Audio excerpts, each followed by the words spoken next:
Shalom NIC Youth. Apa kabarnya hari ini? Kok lemes? Luar biasa. Yuk kita berdoa dulu yuk.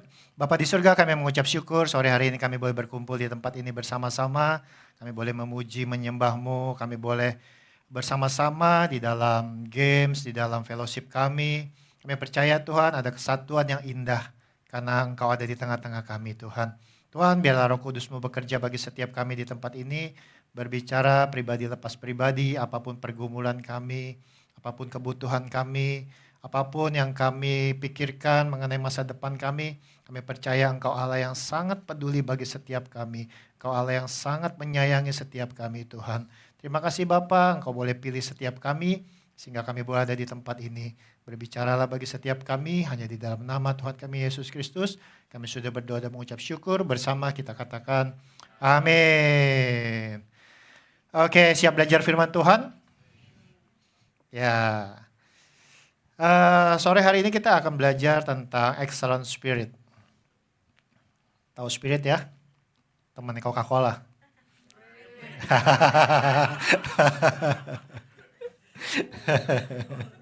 Cepet ya. Oke, excellent spirit. Artinya spirit itu bisa bicara semangat, bisa bicara roh. Ya, excellent itu bicara tentang sesuatu yang luar biasa. Nah, saya mau sampaikan bahwa iblis seringkali melakukan segala sesuatunya dengan excellent. Nah, kita sebagai anak-anak Allah itu nggak boleh kalah excellent. Ya, iblis seringkali melakukan segala sesuatunya dengan excellent. Bekerja keras tanpa mengenal waktu, siang dan malam. Itulah iblis. Kemudian iblis juga bekerja tanpa memperdulikan medan yang berat. Tahu medan yang di Sumatera Utara ya? Nah, Horas. Ya, dia bekerja tanpa mempedulikan medan yang berat. Dia bekerja tanpa rasa takut. Kita anak Allah seringkali punya rasa takut. Iblis bekerja tanpa minder. Walaupun muka iblis jelek banget. Kita yang udah diciptakan sebagai anak raja, terkadang kita minder. Iblis kerja nggak pernah kenal putus asa. Kita seringkali putus asa. Padahal kita punya Allah yang luar biasa. Suatu ketika ada rombongan iblis yang sedang berkelana mengelilingi bumi. Ya, dari semua negara di muka bumi ini dia sudah datangi. Ternyata hanya Indonesia yang dia takuti. Ya, kenapa dia takuti? Karena hanya di Indonesia mereka melihat banyak jasa yang menawarkan terima permak jin. Hanya 75.000 sehari dijamin selesai. Itulah hebatnya Indonesia. Makanya iblis takut. Oke. Nah. Kita hari ini mau belajar tentang excellent spirit. Kita nggak boleh kalah ya sama iblis ya. Kita ini anak raja. Kita harus tahu identitas kita. Makanya gereja kita NIC New Identity Church. Bicara tentang identitas yang baru. Gereja ini punya tugas membukakan kembali identitas buat setiap kita anak-anak Tuhan. Sehingga kita punya kepercayaan diri yang kuat, kita tahu identitas kita bahwa kita ini anak raja, kita ini anak-anak Allah. Ya, ciri dari sikap yang excellent adalah melakukan segala sesuatu dengan totalitas. Enggak tanggung-tanggung. Kemudian cirinya adalah menyajikan yang terbaik. Segala apapun. Ya, entah jadi worship leader, entah jadi singer, entah jadi pemusik, entah jadi usher, entah jadi host, entah jadi production team. Bahkan di dalam marketplace enggak tanggung-tanggung yang dia kerjakan. Nah, kemudian dia menyajikan yang selalu yang terbaik buat pimpinannya, buat bosnya. Kemudian juga dia selalu berusaha untuk memberikan hasil di atas rata-rata. Itulah excellent. Nah, jadilah excellent kita sebagai anak-anak Allah menjadi luar biasa dan bisa diandalkan Tuhan dan manusia. Excellent, bisa diandalkan Tuhan dan manusia. Nah, perbedaan antara orang biasa dan orang luar biasa adalah orang biasa itu hanya melakukan yang ia suka. Selalu hitung-hitungan baik tugas maupun upah. Itu orang biasa. Hanya ingin zona nyaman, comfort zone. Tetapi orang yang luar biasa itu akan menyelesaikan sesuatu dengan sebaik mungkin Bahkan sekalipun mereka tidak menyukainya. Jadi walaupun dia nggak menyukainya, dia tetap melakukannya sebaik mungkin. Karena mereka berkomitmen untuk fokus pada tujuan mereka, yaitu menyenangkan hati Tuhan. Dia sadar bahwa itu adalah pelayanan, dia sadar bahwa itu adalah panggilan Tuhan.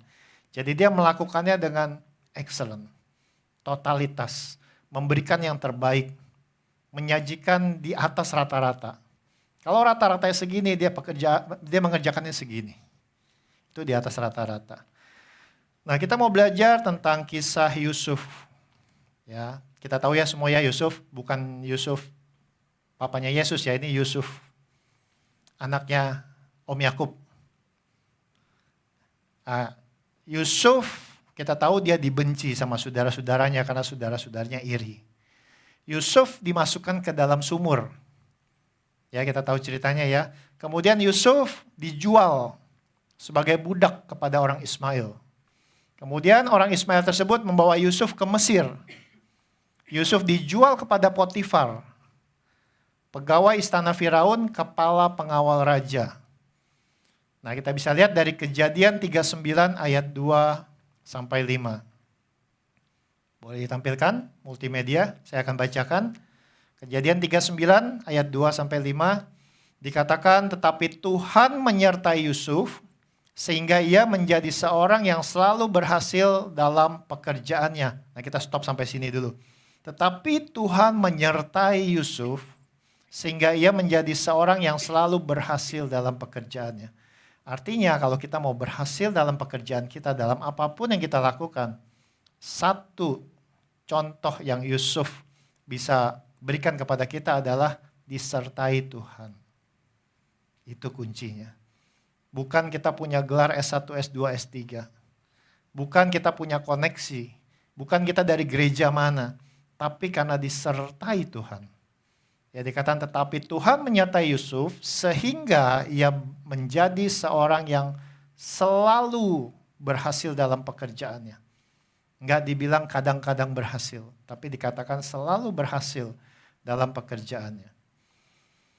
Maka tinggallah ia di rumah tuannya, orang Mesir itu. Ayat ketiga, setelah dilihat oleh tuannya bahwa Yusuf disertai Tuhan dan bahwa Tuhan membuat berhasil segala sesuatu yang dikerjakannya, maka Yusuf mendapat kasih tuannya.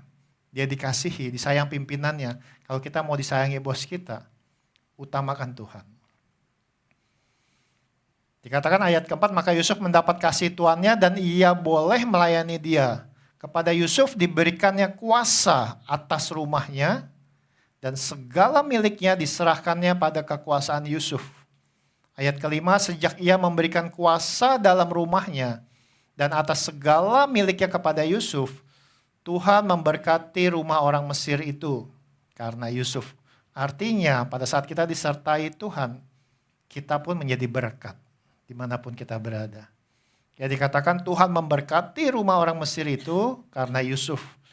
Sehingga berkat Tuhan ada atas segala miliknya, baik yang di rumah maupun yang di ladang. Semuanya diberkati hanya karena ada Yusuf di tengah-tengah rumah tersebut. Yusuf disertai Tuhan. Makanya bagi setiap kita harus punya kepercayaan, keinginan, kerinduan untuk selalu disertai Tuhan.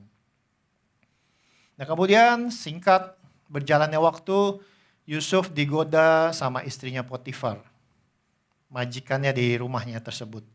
Nah, Kejadian 39 ayat 8 sampai 9 dikatakan, yuk kita buka lagi Kejadian 39 ayat 8 sampai 9, dikatakan tetapi Yusuf menolak dan berkata kepada istri tuannya itu, dengan bantuanku, tuanku tidak lagi mengatur apa yang ada di rumah ini.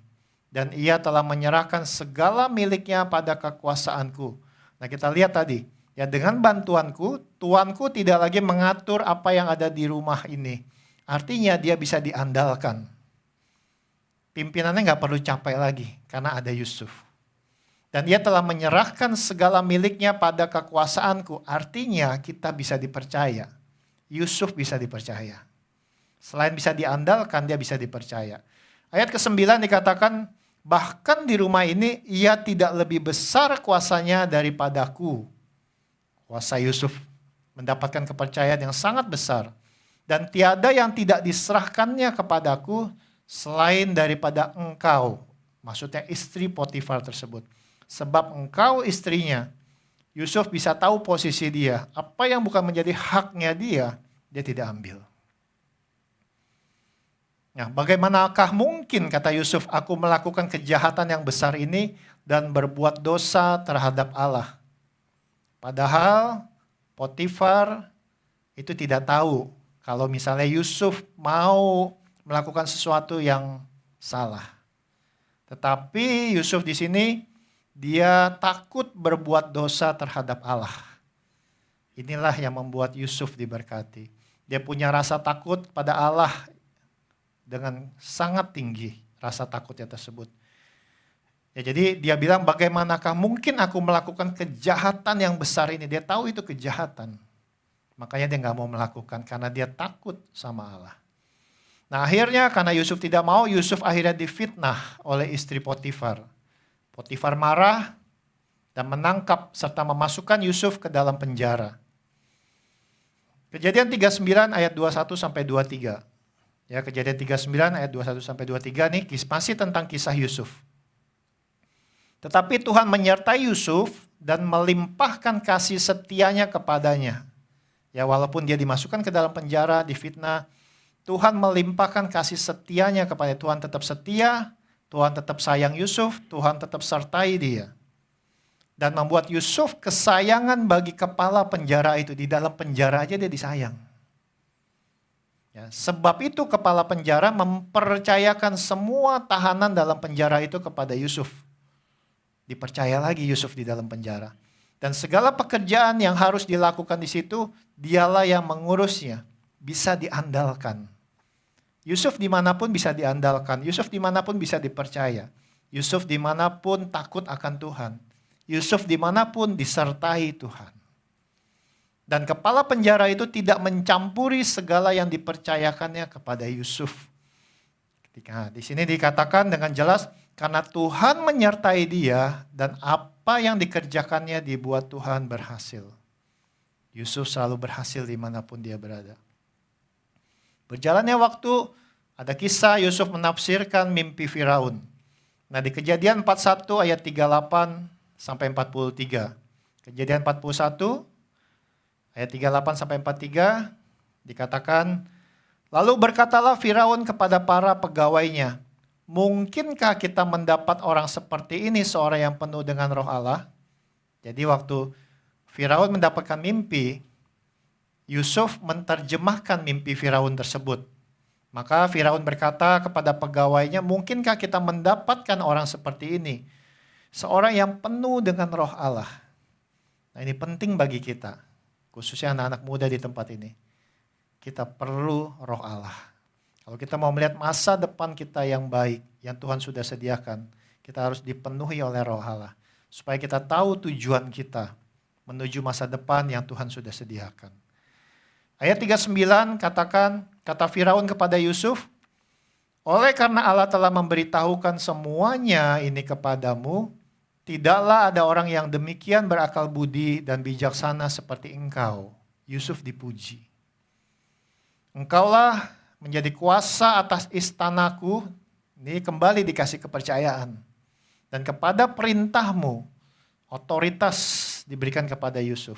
Seluruh rakyatku akan taat. Hanya tahta inilah kelebihanku daripadamu. Ya, jadi cuma tahtanya yang dia nggak kasih, yang lainnya dikasih ke Yusuf. Ayat 41 selanjutnya Firaun berkata kepada Yusuf, dengan ini aku melantik engkau menjadi kuasa atas seluruh tanah Mesir. Dia mendapatkan otoritas, kepercayaan. Ayat 42, sesudah itu Firaun menanggalkan cincin materainya dari jarinya, mengenakannya pada jari Yusuf.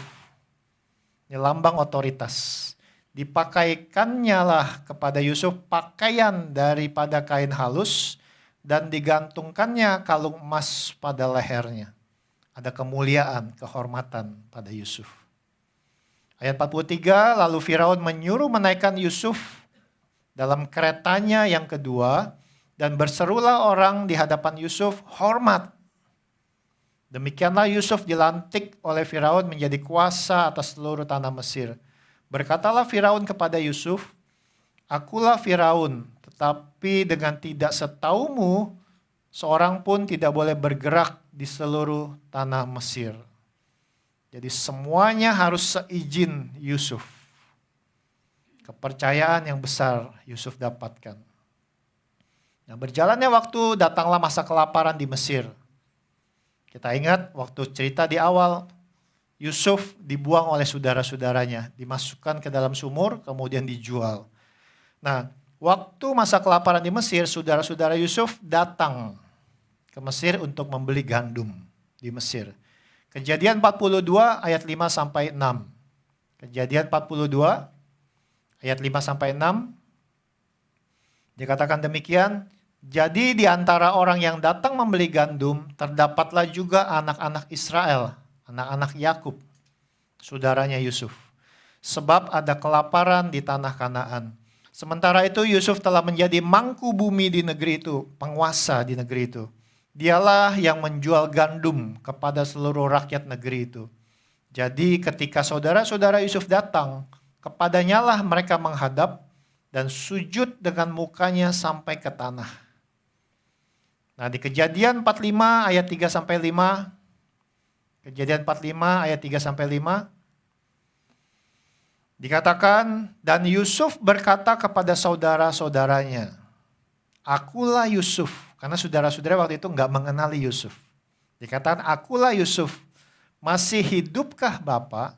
Maksudnya bapaknya yang adalah Yakub waktu itu, Yusuf bertanya, "Masih hidupkah Bapak?" Tetapi saudara-saudaranya tidak dapat menjawabnya sebab mereka takut dan gemetar menghadapi dia. Karena saudara-saudara punya salah. Dulu pernah memasukkan Yusuf ke sumur, pernah menjual Yusuf. Lalu kata Yusuf kepada saudara-saudaranya itu, "Marilah dekat-dekat." Maka mendekatlah mereka. Katanya lagi, "Akulah Yusuf, saudaramu yang kamu jual ke Mesir. Tetapi sekarang janganlah bersusah hati dan janganlah menyesali diri. Karena kamu menjual aku ke sini sebab untuk memelihara kehidupanlah Allah menyuruh aku mendahului kamu."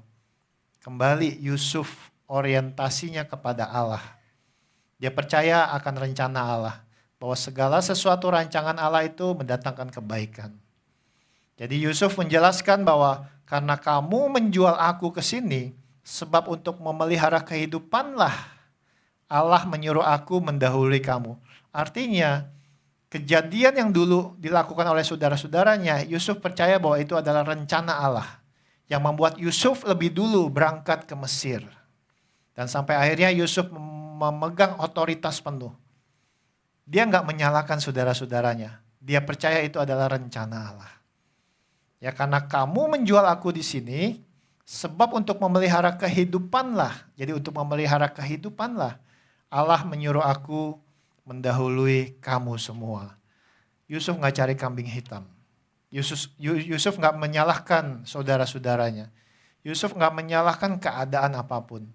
Dia percaya Allah yang menuntun dia sampai ke Mesir, bahkan sampai jadi penguasa. Ayat 45 ayat 8, Kejadian 45 ayat 8 dikatakan, "Jadi bukanlah kamu yang menyuruh aku ke sini, tetapi Allah." Ya, saya ulangi. Jadi bukanlah kamu yang menyuruh aku ke sini, tetapi Allah. Dialah yang telah menempatkan aku sebagai bapa bagi Firaun dan tuan atas seluruh istananya dan sebagai kuasa atas seluruh tanah Mesir. Nah, kita anak-anak Tuhan jangan suka cari kambing hitam. Jangan suka menyalahkan orang lain. Seringkali Tuhan pakai sesuatu yang gak enak untuk mempromosikan kita. Percayalah bahwa segala sesuatu terjadi atas seizin Tuhan. Nah, dalam cerita Yusuf, Yusuf merespon dan menjalani semua proses hidupnya dengan sikap excellent. Dia punya excellent spirit. Sehingga mata Tuhan selalu tertuju padanya. Promosi selalu berpihak padanya. Ya, dikatakan tadi di ayat 39, Kejadian 39 ayat 23b, karena Tuhan menyertai dia dan apa yang dikerjakannya dibuat Tuhan berhasil. Nah ini kuncinya. Ya, excellent spirit. Respon kita itu sangat menentukan langkah kita selanjutnya. Ya, kita anak-anak muda, seringkali kita bingung dengan pilihan. Kita takut melangkah. Kita takut dengan orang-orang yang kita anggap lebih senior. Tetapi kalau kita disertai Tuhan, saya mau bilang promosi akan datang. Keberhasilan akan kita peroleh. Ya, peliharalah excellent spirit. Jadi respon Yusuf itu sangat mempengaruhi. Itu menjadi contoh bagi setiap kita. Kalau kita boleh cermati kisah Yusuf tadi, Yusuf dibuang ke sumur, Yusuf dijual ke Mesir, Yusuf difitnah sama istrinya Potifar, Yusuf masuk penjara. Semua itu hal gak enak. Tapi dia tetap punya excellent spirit. Nah kalau setiap kita di tempat ini nggak mengalami seperti Yusuf, kondisi kita masih baik-baik aja. Saya mau bilang, excellent spirit itu harusnya lebih luar biasa.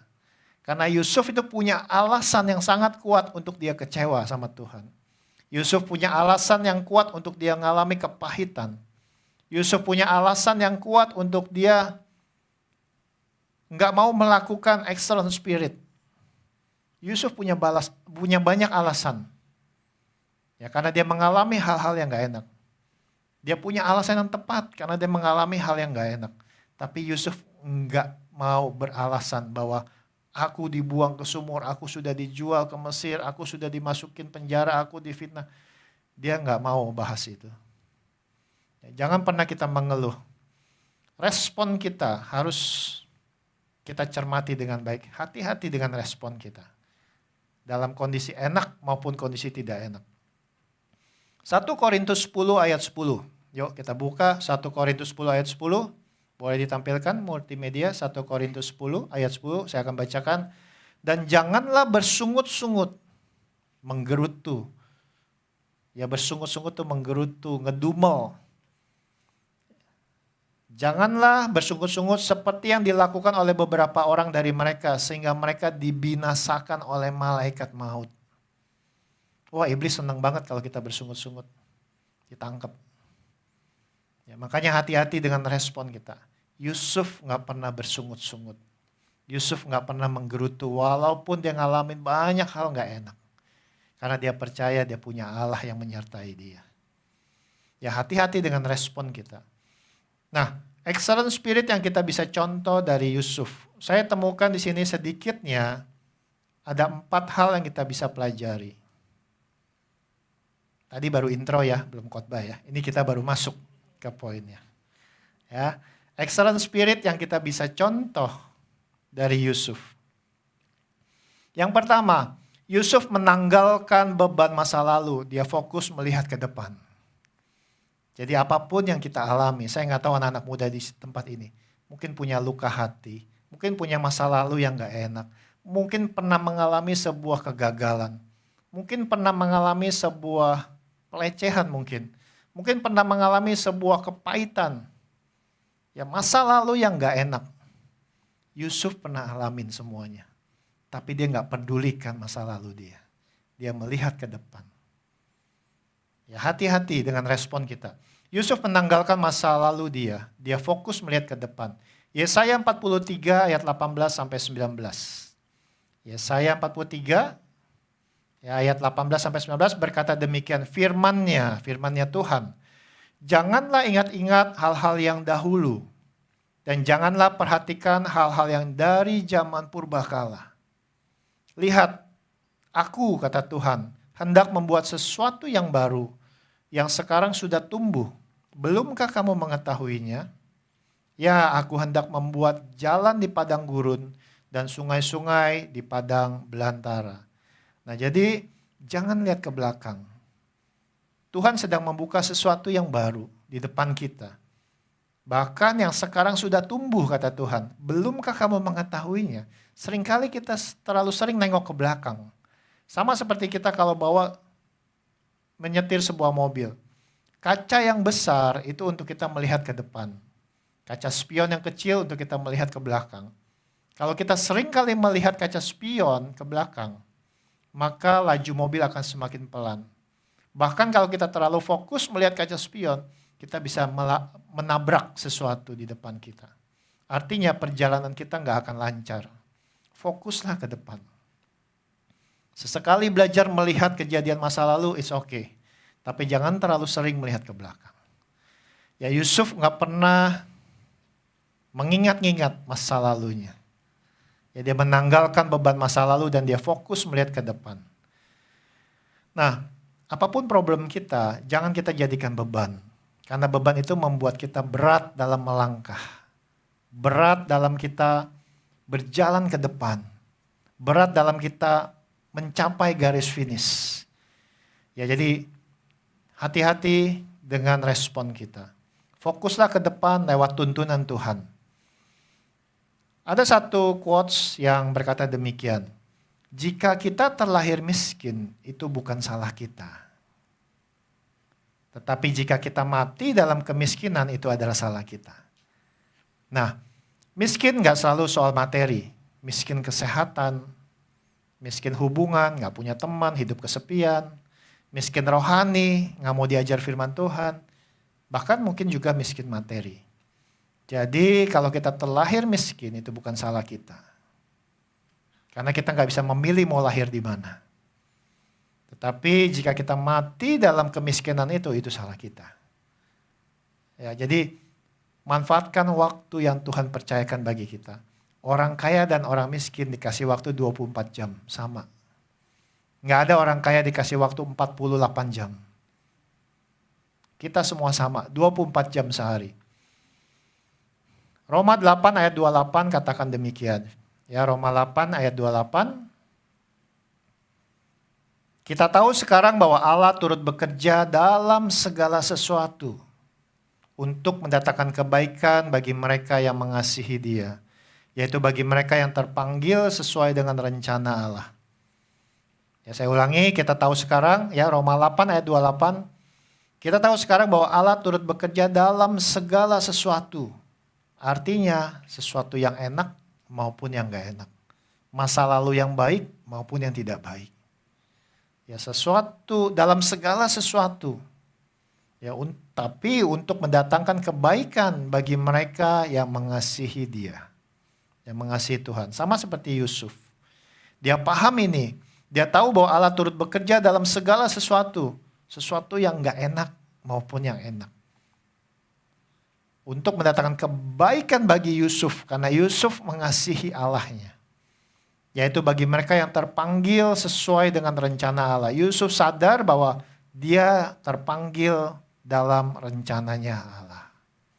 Makanya dia bisa mengatakan tadi bahwa aku dituntun Tuhan lebih dulu ke Mesir. Untuk memberikan sebuah kehidupan. Jadi dia gak menyalahkan saudara-saudaranya. Itu yang pertama kita bisa belajar. Ya, excellent spirit dari Yusuf. Yusuf menanggalkan beban masa lalu, ia fokus melihat ke depan. Yuk setiap kita fokus lihat ke depan. Masa lalu kita mungkin berbagai macam ragamnya. Tapi tanggalkan itu, lihat ke depan. Hal yang kedua yang kita bisa pelajari dari Yusuf.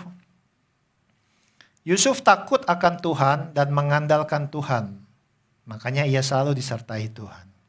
Ya, kuncinya di sini. Yusuf takut akan Tuhan dan mengandalkan Tuhan. Makanya ia selalu disertai Tuhan.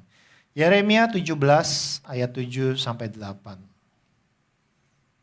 Ya, Yeremia 17 ayat 7 sampai 8. Semua masih mengikuti? Amin, ya masih ya. Yeremia 17 ayat 7 sampai 8 berkata demikian, diberkatilah orang yang mengandalkan Tuhan, yang menaruh harapannya pada Tuhan. Ayat 8, ia akan seperti pohon yang ditanam di tepi air, yang merambatkan akar-akarnya ke tepi batang air, dan yang tidak mengalami datangnya panas terik, yang daunnya tetap hijau, yang tidak khawatir dalam tahun kering, dan yang tidak berhenti menghasilkan buah. Ini menjadi kerinduan saya buat anak-anak muda di tempat ini. Saya sangat ingin anak-anak muda di tempat ini seperti pohon yang ditanam di tepi air, yang merambatkan akar-akarnya ke tepi batang air. Anak-anak muda di tempat ini tidak mengalami datangnya panas terik, yang daunnya tetap hijau. Anak-anak muda di tempat ini tidak khawatir dalam tahun kering. Dan anak-anak muda di tempat ini tidak berhenti menghasilkan buah. Ya, jadi kita bisa melihat Yusuf takut akan Tuhan dan mengandalkan Tuhan. Saya rindu anak-anak muda di tempat ini juga takut akan Tuhan dan mengandalkan Tuhan. Sehingga anak-anak muda di tempat ini selalu disertai Tuhan. Kalau selalu disertai Tuhan, maka seperti Yusuf, apapun yang dikerjakan berhasil. Ada di sini yang mau gagal hidupnya? Tidak ya. Pasti mau berhasil ya. Oke, itu hal yang kedua. Kita bisa belajar dari Yusuf. Yusuf takut akan Tuhan dan mengandalkan Tuhan. Hal yang ketiga yang kita bisa pelajari, Yusuf itu rendah hati. Ya, karena salah satu yang Tuhan benci adalah kesombongan. Kejadian 45 ayat 8. Ya, Kejadian 45 ayat 8. Jadi bukanlah kamu, ini Yusuf ngomong sama saudara-saudaranya. Jadi bukanlah kamu yang menyuruh aku ke sini, tetapi Allah. Dialah yang telah menempatkan aku sebagai bapa bagi Firaun dan tuan atas seluruh istananya dan sebagai kuasa atas seluruh tanah Mesir. Yusuf nggak sombong. Dia bilang bahwa segala sesuatunya boleh terjadi itu karena Tuhan. Ya, Tuhan yang menyuruh aku ke sini. Dia nggak bilang bahwa aku beruntung, aku bisa ada di sini, sekarang aku jadi penguasa. Dia nggak sombong kayak gitu. Dia bilang, karena kamu yang menyuruh aku, bukan kamu yang menyuruh aku ke sini, tetapi Tuhan. Nah, di dalam Matius 14 ayat 11, ya bicara tentang kerendahan hati. Ini sebuah rahasia yang Yusuf miliki. Yusuf memiliki kerendahan hati. Matius 14 ayat 11 dikatakan, sebab barang siapa meninggikan diri, ia akan direndahkan. Dan barang siapa merendahkan diri, ia akan ditinggikan. Ini yang Yusuf punya. Ini sebuah rahasia. Bahkan di dalam Yakobus 4 ayat 10. Yakobus 4 ayat 10 dikatakan, rendahkanlah dirimu di hadapan Tuhan dan ia akan meninggikan kamu. Promosi itu datang dari Tuhan. Bagian kita adalah rendah hati. Rendahkan diri kita kepada Tuhan, bukan kepada manusia. Makanya jangan rendah diri di hadapan manusia. Rendahkan diri kita di hadapan Tuhan. Di hadapan manusia kita rendah hati. Jangan kebalik. Ya, rendahkanlah dirimu di hadapan Tuhan, maka ia akan meninggikan kamu. Kalian akan dapat promosi. Yaitu hal ketiga yang kita bisa pelajari dari Yusuf. Yusuf memiliki kerendahan hati. Dengan segala apapun yang dia capai sebagai penguasa Mesir, dia bisa bilang bahwa itu semua terjadi karena Allah yang menempatkan dia. Hal yang keempat yang kita bisa pelajari, Yusuf mau mengampuni. Nah, pengampunan ini itu juga ada di dalam doa Bapa kami yang Yesus ajarkan. Ampunilah kami akan segala kesalahan kami seperti Engkau mengampuni kita semua. Ya, jadi Yusuf mau mengampuni. Lukas 6 ayat 36 sampai 38. Lukas 6 ayat 36 sampai 38. Ya, saya akan bacakan. Hendaklah kamu murah hati, sama seperti Bapamu adalah murah hati. Janganlah kamu menghakimi, maka kamu pun tidak akan dihakimi. Dan janganlah kamu menghukum, maka kamu pun tidak akan dihukum. Ampunilah dan kamu akan diampuni. Berilah dan kamu akan diberi.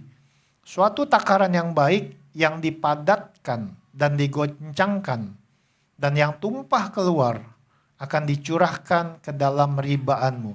Ini bicara berkat, bicara sesuatu kelimpahan.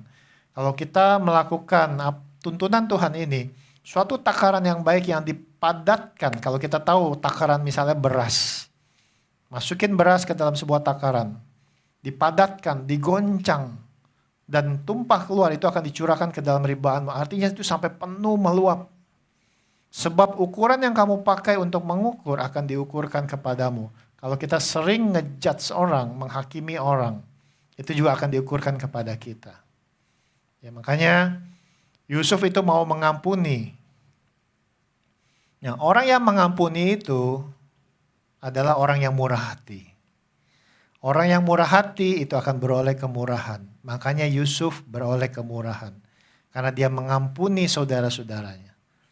Dia mengampuni orang-orang yang pernah menjahati dia. Salah satunya adalah istri Potifar. Yang memfitnah dia sehingga dia masuk penjara. Padahal waktu Yusuf di dalam istananya Firaun, dia pegang otoritas. Dia punya kuasa untuk serang balik. Ya, tapi Yusuf tidak melakukan itu.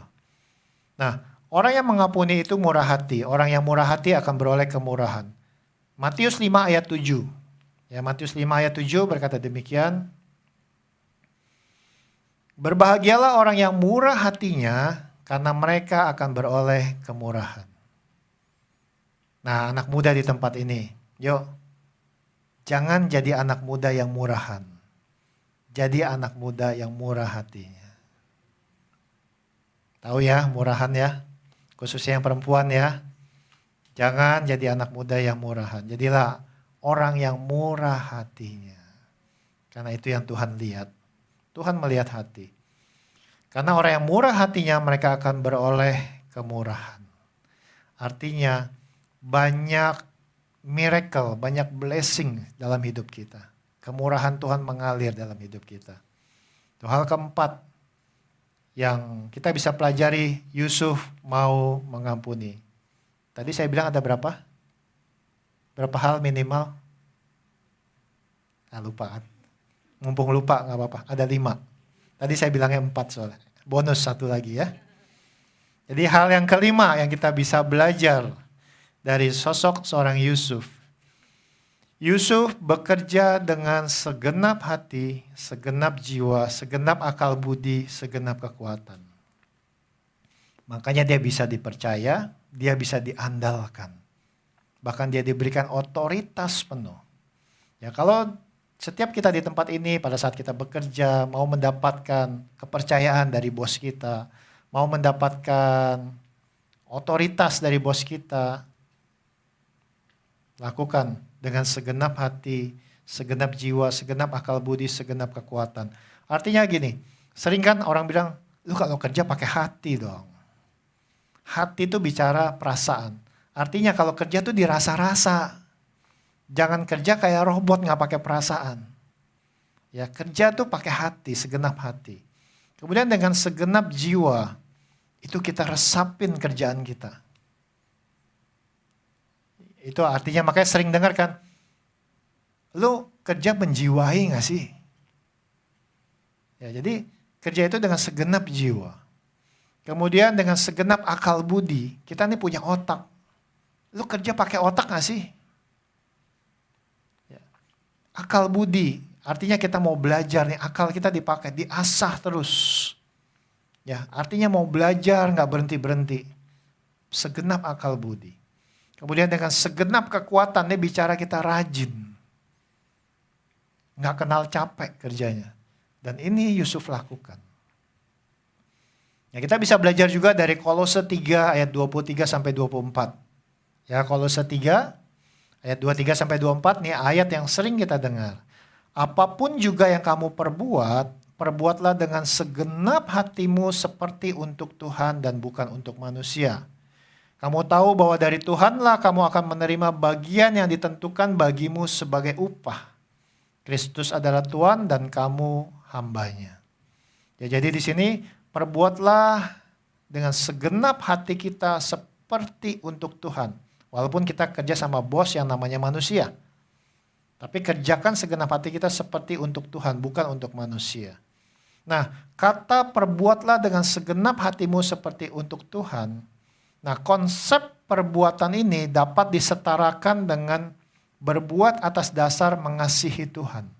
Jadi perbuatan dengan segenap hatimu seperti untuk Tuhan itu setara dengan kita bekerja karena kita mengasihi Tuhan. Kan seperti untuk Tuhan. Dasarnya karena kita mengasihi Tuhan. Matius 22 ayat 37 katakan, Matius 22 ayat 37. Jawab Yesus kepadanya, kasihilah Tuhan Allahmu dengan segenap hatimu dan dengan segenap jiwamu dan dengan segenap akal budimu. Ya, kasihilah Tuhan Allahmu. Markus 12 ayat 30 juga berkata demikian. Ya, Markus 12 ayat 30, kasihilah Tuhan Allahmu dengan segenap hatimu, dengan segenap jiwamu, dan dengan segenap akal budimu, dan dengan segenap kekuatanmu. Dasarnya mengasihi Tuhan. Ya, makanya apapun juga yang kamu perbuat, perbuatlah dengan segenap hatimu seperti untuk Tuhan. Ini dasarnya adalah karena kita mengasihi Tuhan. Kamu tahu bahwa dari Tuhanlah kamu akan menerima bagian yang ditentukan bagimu sebagai upah. Promosi dari Tuhan, upahnya dari Tuhan. Berkat-berkat itu dari Tuhan. Kristus adalah Tuhan dan kamu hambanya. Kita percaya bahwa Tuhan sudah siapkan masa depan yang luar biasa untuk kita. Ada amin? Ya, percaya ya. Tuhan sudah siapkan masa depan yang luar biasa untuk kita. Nah, saat ini Tuhan sedang terus siapkan kitanya. Paham sampai di sini? Masa depan yang cara penuh harapan Tuhan sudah sediakan. Saat ini Tuhan sedang siapkan kitanya. Ya, sama seperti Yusuf. Yusuf tahu dia sudah siap untuk menerima apapun, bahkan masa depan yang cerah. Walaupun perjalanannya waktu itu sepertinya tidak enak. Nah, sekarang Tuhan sedang terus siapkan kitanya. Dia sedang ajar kita. Ya, setiap kita di tempat ini nih sedang diajar, sedang dibentuk dan didewasakan lewat NIC ini. Supaya kita bisa datang kepada masa depan yang Tuhan sudah sediakan. Masa depan yang baik ya, masa depan yang luar biasa. Nah, milikilah excellent spirit dalam dirimu. Seperti Yusuf. Ya, hidup sama Tuhan itu jangan tanggung-tanggung. Hidup sama Tuhan itu harus gila-gilaan. Hidup sama Tuhan itu harus percaya penuh. Hidup sama Tuhan itu nggak boleh setengah-setengah. Sama seperti Yusuf. Apapun yang dia alami, dia tetap percaya Tuhan. Dia tetap percaya bahwa itu rencana Tuhan. Jangan tanggung-tanggung. Mau ya punya excellent spirit ya? Setiap kita di tempat ini ya, mau berhasil ya? Yaitu menjadi doa saya sebagai gembala di tempat ini. Saya rindu anak-anak muda di tempat ini punya excellent spirit. Saya rindu anak-anak muda di tempat ini mau melihat ke depan.